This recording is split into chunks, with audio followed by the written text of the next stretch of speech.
अनेक शिवसैनिक आणि मनसैनिक हे भावनिक झालेले आहेत. त्यांच्याशी जाणून घ्या. बाबा काय वाटतंय, कुठून आलात? नवी मुंबई. दोन्ही बंधू आज एकत्र आलेत, कसं वाटतंय? फार छान वाटतंय. म्हणजे आमचं स्वप्न पुरं झालं. साहेब केल्यानंतर समजलं 20 वर्ष मी इकडे आलो नव्हतो. 20 वर्षांनी मी आज आलो इकडे. ह्या दोघांना भावांना फक्त बघायला मी आलो आहे. बाकी काही नाही आहे माझ्या मनामध्ये.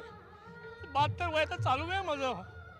मी ऐकलं होतं त्यावेळेला मला वाईट वाटलं, पण आज फार आनंद झालेला आहे. बस हे आनंदाचे अश्रू आहेत.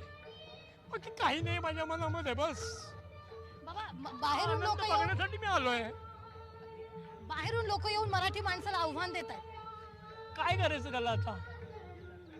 आता जे परप्रांतीय आहेत त्यांना तर वाचा फोडणारे हे दोघं जण आहेत आणि आमची संपूर्ण भिस्त या दोघांवरती आहे. हे करणार ते चांगलंच करणार आमच्या मराठी माणसासाठी. समजला? एवढंच मी तुम्हाला सांगतो. बस काय वाटतं, आज तुम्ही कुठून आलात? काय भावनिक झालात? काय वाटतं? नाही नाही आजच्या काय दिवसात नाही, काय काय वाटतंय? बरं वाटतंय आलो